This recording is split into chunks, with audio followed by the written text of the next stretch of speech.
20 past here in Moscow. The German Interior Minister has voiced new plans to overhaul the country's asylum policy, which includes setting up federal centers to help speed up the deportation process. One might imagine the suggestion has already drawn some criticism. A draft bill has been presented that would allow the state to detain and deport asylum seekers suspected of posing a security threat. I propose that the federal government be granted greater powers to renounce residency permits. That way, deportations would be directly carried out by the federal government rather than the individual states. Through entering into having a federal police force which would allow all authority at their disposal, that is something like an FBI, a German FBI. We consider that undemocratic and a displacement of the constitutional state. The suggestion comes after the deadly attack on a crowded Christmas market in Berlin, the latest incident in a series of terrorist assaults committed by migrants.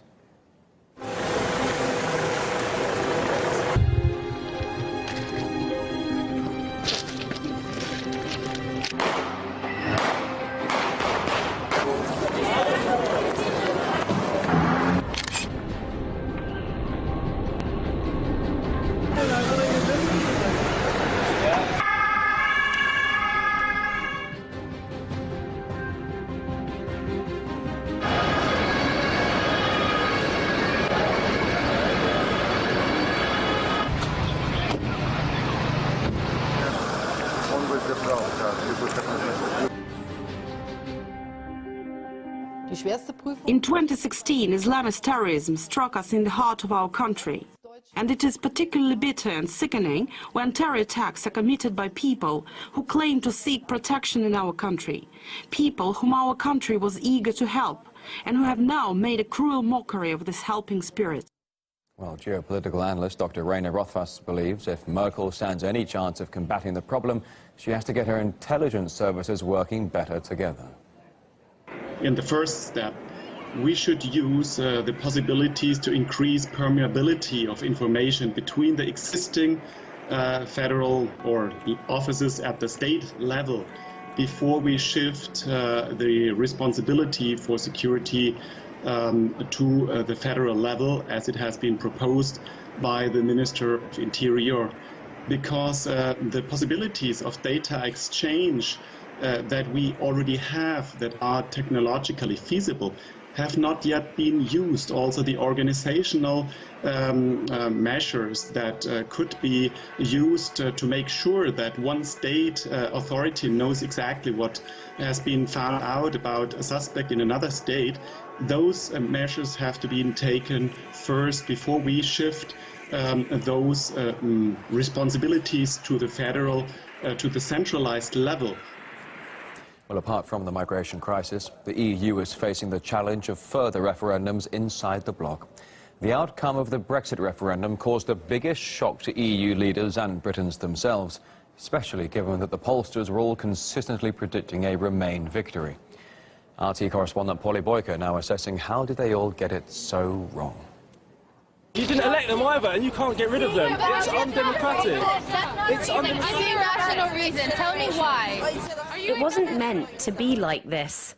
Well, not if you trusted the polls. 53% stay, 47% leave. I would predict that a Remain victory is the most likely outcome. The numbers now favour Remain. Remain. Considerable late swing towards the status quo. It really comes down to unity. Increase unity on the Remain side, reduce unity on the other side. It was also in the bag that even the Leave campaign's biggest cheerleader conceded defeat before the votes had been counted. My sense of this is that the government's registration scheme, getting 2 million voters on and a 48-hour extension, may be what tips the balance. I hope I'm wrong. He was. 4-point lead for leaving the EU. So how could the polls have got it so spectacularly wrong? Some of the attempts that the pollsters made to wait and filter their data to try to estimate who was going to vote, try to make sure they did have a representative sample, probably pushed them slightly further away from what the result was than pushing them rather closer to it. That was one of many excuses. For the Leave camp, the answer was simpler. I think they were biased, and not only were they biased, they were listening to the liberal elite and their television stations and their newspapers. Polling, as far as I've seen, is not an exact science at all. I don't think it's a science at all. I think it's somewhere between witchcraft and voodoo. Perhaps they thought it would be a self-fulfilling prophecy. If you hope and say it enough times, it might never happen. But it did. And one industry in particular lost huge sums on it. How much did Brexit cost you? It cost us a significant six-figure sum. Why did you fail to see it coming?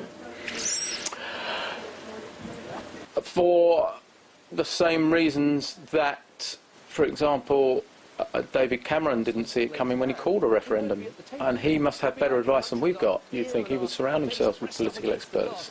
For the same reason that people that only write about politics in the newspapers didn't, except in one or two cases, see it coming. Although one person was confident enough to predict that Britain would divorce Brussels. I think that Britain will separate from the EU. I think maybe it's time, especially in light of what's happened with the craziness that's going on with the migration, with people pouring in all over the place. But at the time, who would have believed him? Polly Boyko, RT, London. Thanks for sharing your Wednesday with us here on RT International. We come to you live from Moscow. Up next on this network, Peter Lavelle and Crosstalk.